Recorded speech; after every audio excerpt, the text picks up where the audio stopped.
ইসরায়েলকে সহায়তার জন্য ২৮ বছর পর হামাসের সাথে যোগাযোগ জানালেন ট্রাম্প। ফিলিস্তিনিদের উপর হামলা হলে হত্যা করা হবে জিম্মিদের, হুঁশিয়ারি হামাসের।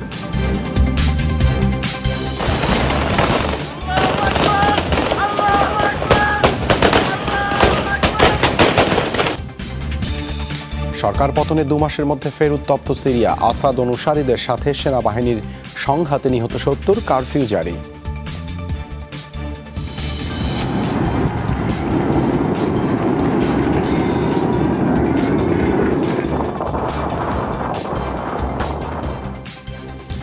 দ্বিতীয় ব্যর্থতার মুখোমুখি স্পেসএক্স। উৎক্ষেপণের পরেই মহাশূন্যে বিস্ফোরিত মাস্কের স্টারশিপ রকেট।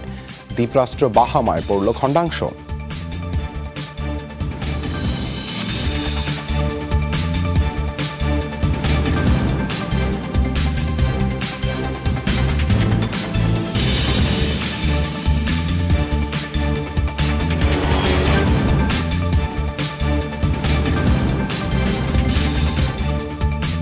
দর্শক, আমন্ত্রণ যমুনা আইডেস্কে। এতক্ষণ শিরোনাম দেখছিলেন, আপনাদের সাথে আছি আমি দেবাশিস রঞ্জন সরকার। হামাসের সাথে যোগাযোগ করার কথা স্বীকার করলেন মার্কিন প্রেসিডেন্ট ডোনাল্ড ট্রাম্প। তার দাবি, ইসরায়েলকে সহায়তায় জিম্মিদের উদ্ধারেই এই তৎপরতা। যুক্তরাষ্ট্রের মধ্যপ্রাচ্য বিষয়ক প্রতিনিধি স্টিভ উইটকফ জানান, আলোচনা হয়েছে গত ২-১ দিনের মধ্যেই। এদিকে হামাসের হুঁশিয়ারি, ফিলিস্তিনিদের উপর আগ্রাসন হলে জিম্মি হত্যায় তারা পিছু পা হবে না। ২৮ বছর পর হামাসের সাথে মার্কিন প্রশাসনের সরাসরি যোগাযোগ নিয়ে নানা মহলে চলছে আলোচনা। এই ইস্যুতে এবার মুখ খুললেন প্রেসিডেন্ট ডোনাল্ড ট্রাম্প। জানান, ইসরায়েলি জিম্মিদের ফিরিয়ে আনার লক্ষ্যেই হামাসের সাথে তার সরকারের কথা হয়েছে। হামাসের সাথে আলোচনা হয়েছে, জিম্মিদের নিয়ে কথা বলে আদতে ইসরায়েলকেই সহায়তা করছি। হামাসকে কোনো অর্থ না দিয়েই ৫৯ জিম্মিকে বের করে আনা হয়েছে। হামাসের সাথে ওয়াশিংটনে যোগাযোগের বিষয়টি নিশ্চিত করেছেন যুক্তরাষ্ট্রের মধ্যপ্রাচ্য বিষয়ক প্রতিনিধি স্টিভ উইটকফও। জানান, গেল ২-১ দিনের মধ্যেই হয়েছে এই আলোচনা। প্রাধান্য পেয়েছে ইডেন আলেকজান্ডার নামের এক মার্কিন জিম্মির মুক্তির বিষয়টি। হামাসের সাথে দেখা করিনি, তবে যে আলোচনার কথা বলা হচ্ছে সেটি গত কয়েকদিনের মধ্যেই হয়েছে। আমাদের মনে হয়েছে হামাসের সাথে সরাসরি কথা বলার সময় এসেছে। এগুলো বিশেষ প্রতিনিধির কর্মপরিধির মধ্যেই পড়ে। এদিকে গাজা উপত্যকায় নারকীয় পরিস্থিতি তৈরি নিয়ে ট্রাম্পের হুঁশিয়ারির পাল্টা জবাব দিয়েছে হামাস। গোষ্ঠীটির সশস্ত্র শাখার মুখপাত্র আবু ওবায়দার স্পষ্ট বার্তা, ফিলিস্তিনিদের ওপর কোনো আগ্রাসন চললে হুমকিতে পড়বে অবশিষ্ট জিম্মিদের জীবন। হামাসের কাছে অবশিষ্ট জিম্মিদের জীবিত থাকার প্রমাণ আছে, কিন্তু ফিলিস্তিনিদের বিরুদ্ধে যে কোনো আগ্রাসন জিম্মিদের হত্যার কারণ হতে পারে। শত্রুদের বিরুদ্ধেও আমরা সর্বোচ্চ প্রস্তুত। ইসরায়েলকে না জানিয়ে হামাসের সাথে যুক্তরাষ্ট্রের যোগাযোগের ইস্যুতে এখনও আনুষ্ঠানিকভাবে কোনো প্রতিক্রিয়া দেখায়নি তেল আবিব। তবে বিভিন্ন গণমাধ্যম বলছে, বিষয়টি মোটেও ভালোভাবে নেয়নি বেনিয়ামিন নেতানিয়াহু।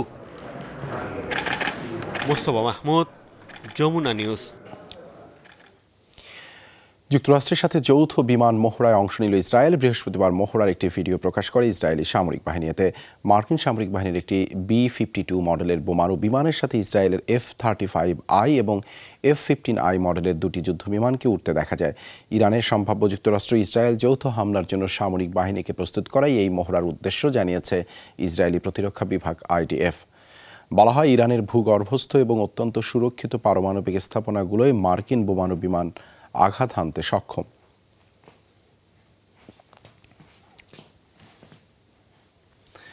প্রথম বিদেশ সফরে সৌদি আরব যেতে পারেন মার্কিন প্রেসিডেন্ট ডোনাল্ড ট্রাম্প। বৃহস্পতিবার এমন ইঙ্গিত দিয়েছেন তিনি। ট্রাম্প জানান, যুক্তরাষ্ট্রে $1 ট্রিলিয়ন বিনিয়োগ করবে রিয়াদ, কিনবে বিপুল সামরিক সরঞ্জাম। সেই চুক্তি করতেই এপ্রিলে সৌদি যাবেন তিনি। সাংবাদিকদের ট্রাম্প স্মরণ করিয়ে দেন, ২০১৭ সালেও মসনদে বসে প্রথম রাষ্ট্রীয় সফরে সৌদি আরব গিয়েছিলেন তিনি। সে সময় যুক্তরাষ্ট্রে $350 বিলিয়ন বিনিয়োগের ঘোষণা দিয়েছিল সৌদি সরকার। আমি তাদের বলেছি, তোমরা যদি আমেরিকান কোম্পানিগুলোকে $1 ট্রিলিয়ন অর্থ দাও, তবে আমি তোমাদের দেশে যাব। অর্থাৎ 4 বছরে যদি তারা $1 ট্রিলিয়ন পণ্য ক্রয়ের জন্য রাজি থাকে, তারা রাজি হয়েছে, আর তাই আমি সেখানে যাব। তাদের সাথে আমার চমৎকার সম্পর্ক রয়েছে।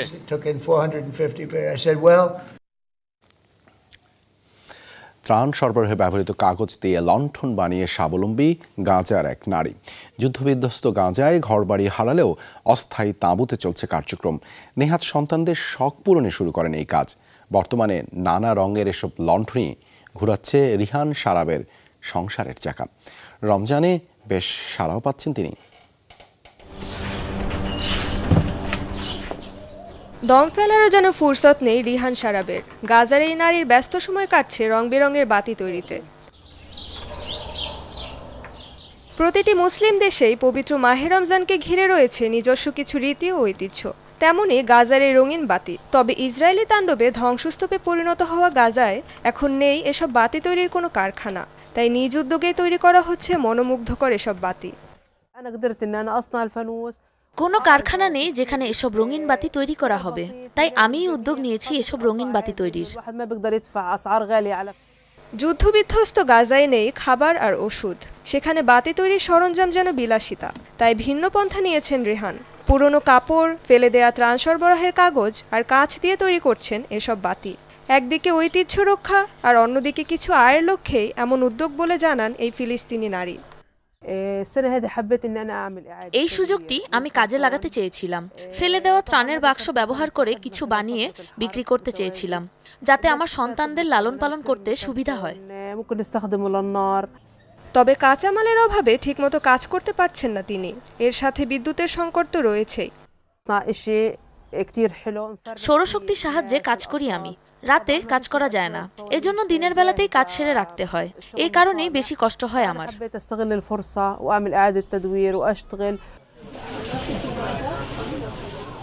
সংঘাতের কারণে স্বল্প মূল্যে এসব বাতি বিক্রি করছেন রিহান সারাব। 5 থেকে 30 শেকেলসে বিক্রি করছেন এক একটি বাতি। সন্তানদের শখ পূরণ করতে রঙিন বাতি বানানো শুরু করলেও এগুলো বিক্রি করেই এখন সংসারের খরচ মেটাচ্ছেন তিনি। রেজওয়ানা সাইমা, যমুনা নিউজ। সিরিয়ায় আসাদের অনুসারীদের সাথে সরকারি বাহিনীর সংঘর্ষে কমপক্ষে 70 জন নিহত হয়েছে। বৃহস্পতিবার রাতে লাতাকিয়া, হোমস ও আলেপ্পোয় হয় এই সংঘর্ষ। এর মধ্যে সবচেয়ে বড় সহিংসতা হয়েছে লাতাকিয়া। এ সময় সামরিক বাহিনীর বেশ কিছু সদস্যকেও অপহরণ করা হয়। পরিস্থিতি নিয়ন্ত্রণে সেখানে পাঠানো হয়েছে যৌথ বাহিনীর একটি বহর। বৃহস্পতিবার রাতে সিরিয়ার সরকারি বাহিনীর উপর কমান্ডো স্টাইলে হামলা করে সশস্ত্র গোষ্ঠীর সদস্যরা। হামলাকারীরা সবাই সিরিয়ার ক্ষমতাচ্যুত প্রেসিডেন্ট বাশার আল আসাদের অনুসারী। কৌশলগতভাবে গুরুত্বপূর্ণ শহর হোমসে চালানো হয় এ হামলা। এরপরে আসাদের অনুসারীরা হামলা চালায় লাতাকিয়া এবং আলেপ্পোতে। এর মধ্যে সবচেয়ে বড় সংঘাত হয়েছে লাতাকিয়ায়। রাশিয়া নিয়ন্ত্রিত একটি বিমান ঘাঁটির কাছে এলাকাটির অবস্থান। আন্তর্জাতিক বিভিন্ন সংস্থা বলছে দুপক্ষের সংঘর্ষে অন্তত 70 জন নিহত হয়েছে। এই ঘটনার পর কারফিউ জারি করা হয় এলাকাটিতে। গেল ডিসেম্বরে পতন হয় সিরিয়ার প্রেসিডেন্ট বাশার আল আসাদের। বিদ্রোহী নেতা আহমেদ আল শারার নেতৃত্বে অন্তর্বর্তী সরকার গঠন হয় দেশটিতে। এরপরে প্রথম এত বড় সহিংসতা হলো দেশটিতে। এদিকে আসাদপন্থী সেনাদের দমাতে সরকারি বাহিনীর বড় একটি দল পাঠানো হয়েছে লাতাকিয়ায়। এ অবস্থায় মধ্যপ্রাচ্য পরিস্থিতি নিয়ে আলোচনায় বসেন আরব লীগ নেতারা। একদিকে ইসরায়েলের অব্যাহত হামলা, অন্যদিকে সহিংসতার ঘটনায় সিরিয়া পরিস্থিতি নিয়ে উদ্বেগ জানানো হয় বৈঠকে। সিরিয়ার নিরাপত্তা পরিস্থিতিকে অস্বীকার করার উপায় নেই। একদিকে ইসরায়েলের হামলা, অন্যদিকে বিভিন্ন সশস্ত্র গোষ্ঠী সহিংসতা চালাচ্ছে। এই পরিস্থিতি অব্যাহত থাকলে আবার অস্থিতিশীল হয়ে উঠবে সিরিয়া। সিরিয়ার ক্ষমতার কেন্দ্রবিন্দুতে থাকা আলাউতি সম্প্রদায় দীর্ঘদিন ধরেই প্রভাব বিস্তার করে আসছে উপকূলীয় এলাকাটিতে, যার সাথে সম্পৃক্ততা রয়েছে বাশার আল আসাদ পরিবারের। মীর মুশফিকা হাসান, যমুনা নিউজ। কানাডা ও মেক্সিকোর পণ্যের উপর অতিরিক্ত 25% শুল্ক আরোপ 1 মাসের জন্য পেছালো যুক্তরাষ্ট্র। বৃহস্পতিবার ওভাল অফিসের এক সংবাদ সম্মেলনে এমনটা জানিয়েছেন মার্কিন প্রেসিডেন্ট ডোনাল্ড ট্রাম্প। তবে উত্তর আমেরিকান বাণিজ্যিক চুক্তির আওতায় যেসব পণ্য পড়বে শুধু সেগুলোর উপরই কার্যকর হবে এই সিদ্ধান্ত। 2 এপ্রিল পর্যন্ত চলবে এই শুল্ক ছাড়, কিন্তু আমদানিকৃত অন্যান্য পণ্যের উপর দিতে হবে 25% শুল্ক। এর আগে মেক্সিকোর প্রেসিডেন্ট ক্লদিয়া শেনবাউমের সঙ্গে ফোন আলাপ করেন মার্কিন প্রেসিডেন্ট। তবে চীনের উপর 2 দফায় আরোপিত 20% শুল্ক বহাল থাকবে। অবশ্য মার্কিন পণ্যের উপর আরোপিত শুল্কে ছাড় হবে না জানিয়েছে কানাডা। ইউক্রেনের দোনেস্কের আরও একটি এলাকা দখলের দাবি করেছে রাশিয়া। বৃহস্পতিবার রাশিয়ার প্রতিরক্ষা মন্ত্রণালয় জানায় ইউক্রেনের একাধিক হামলা প্রতিহত করা হয়েছে। এছাড়া কিয়েভের ছোড়া 67টি ইউক্রেনীয় ড্রোন ভূপাতিত করার দাবি করেছে মস্কো। দেশটির ড্রোন সংরক্ষণাগার ও গোলাবারুদ ডিপোতেও হামলা চালায় তারা। অন্যদিকে কিয়েভ জানায় তাদের বাহিনী 24 ঘন্টার লড়াই করেছে 109টি ফ্রন্টলাইনে। রাশিয়ার সামরিক ঘাঁটি, কমান্ড পোস্ট সহ বিভিন্ন সামরিক স্থাপনায় হামলা চালানোরও দাবি তাদের।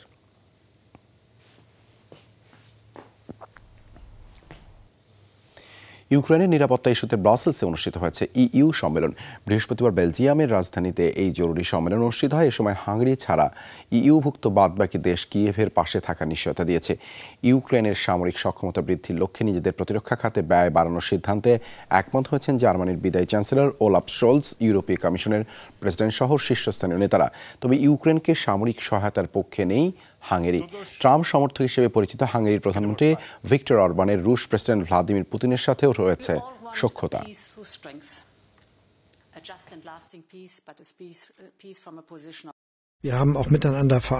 ইউক্রেনকে সহায়তা করতে আমরা সবাই একমত হয়েছি, কিন্তু আমরা এটাও নিশ্চিত করতে চাই যে যুক্তরাষ্ট্র যেন ইউক্রেনের পাশে থাকে। কিয়েভকে সহায়তা প্রদানে পশ্চিমা অস্ত্র উৎপাদনকারী প্রতিষ্ঠানগুলোর একজোট হওয়া উচিত। নতুন বছরে ইউক্রেনের অর্থনৈতিক অবস্থা নিয়ে আমরা পরিকল্পনা করেছি। ইউক্রেনের সামরিক শক্তি বৃদ্ধিতে আমরা সহায়তা করব। যুক্তরাষ্ট্রের সাময়িকভাবে আশ্রয় পাওয়া প্রায় 2,40,000 ইউক্রেনীয় বৈধ অভিবাসনের মর্যাদা বাতিলের পরিকল্পনা করেছে ট্রাম্প প্রশাসন। রাশিয়ার আগ্রাসনের মুখে ইউক্রেনের এসব নাগরিক যুক্তরাষ্ট্রে পালিয়ে রাজনৈতিক আশ্রয় নেন। আন্তর্জাতিক গণমাধ্যম বলছে ট্রাম্প প্রশাসনের একাধিক কর্মকর্তা বিষয়টি নিশ্চিত করেছেন। ধারণা করা হচ্ছে খুব শিগগিরই কার্যকর করা হবে এই পরিকল্পনা। গেল সপ্তাহে হোয়াইট হাউসে মার্কিন প্রেসিডেন্ট ডোনাল্ড ট্রাম্পের সাথে উত্তপ্ত বাক্য বিনিময় হয় ইউক্রেনের প্রেসিডেন্ট জেলেনস্কির। এরপরে ইউক্রেনের নাগরিকদের অভিবাসন বাতিলের পরিকল্পনার বিষয়টি সামনে এসেছে। মাত্র 2 মাসের ব্যবধানে আবারও ব্যর্থতার মুখোমুখি স্পেস এক্স। উৎক্ষেপণের পরেই বিস্ফোরিত হলো ধনকুবের ইলন মাস্কের স্টারশিপ রকেট। আতশবাজির মতো আলো ছড়িয়ে বাহামায় এসে পড়ে খণ্ডাংশ, যা ক্যামেরাবন্দী হয় মুঠোফোনে, ভাইরাল নেট দুনিয়ায়।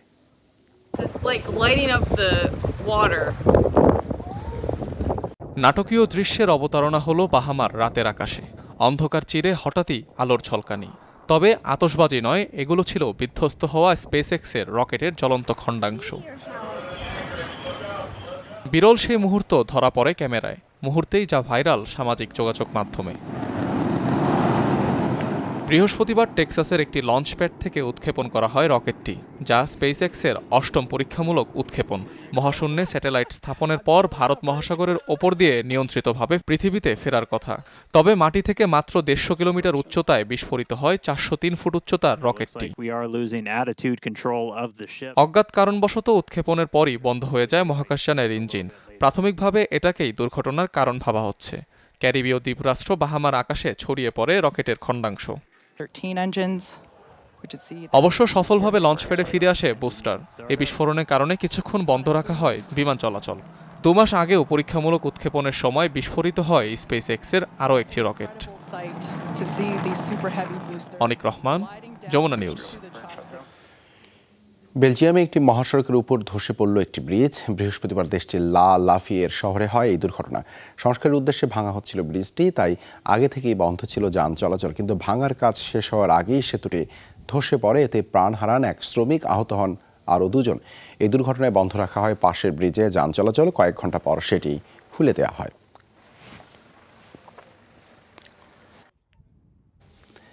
ইতালিতে 24 ঘন্টা শ্বাসরুদ্ধকর অভিযানের পর জীবিত উদ্ধার করা হলো ধ্বংসস্তূপের নিচে চাপা পড়া এক নারীকে।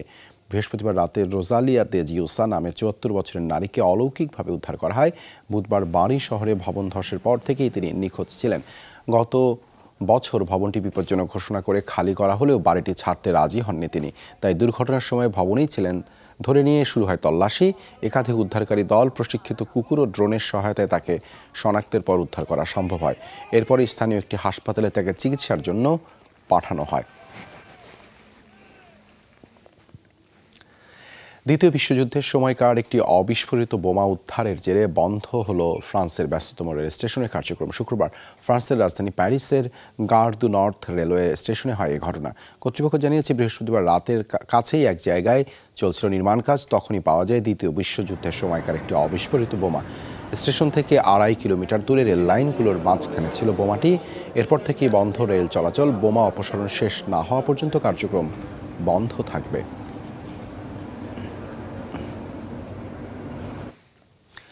দক্ষিণ কোরিয়ার অভিশংসিত প্রেসিডেন্ট ইয়ন সুক ইয়োলের গ্রেপ্তারি পরোয়ানা বাতিল করেছেন দেশটির একটি আদালত। ফলে ইয়ন সুকের মুক্তিতে বাধা নেই। গত জানুয়ারিতে তাকে গ্রেপ্তার করা হয়েছিল। গত মাসে সাজা বাতিলের আবেদন করেন তার আইনজীবীরা। দাবি কৌঁসুলিরা অভিযোগ গঠনে অনেক বেশি সময় নিচ্ছে, কাজেই তাকে আটকে রাখা বেআইনি। সিউলের কেন্দ্রীয় জেলা আদালতের বিবৃতিতে বলা হয়, সব দিক বিবেচনা করে এই সিদ্ধান্ত নেওয়া হয়েছে। বিচার প্রক্রিয়ায় স্বচ্ছতা নিশ্চিতে আটকাদেশ বাতিল করা হয়েছে বলেও জানানো হয় ওই বিবৃতিতে।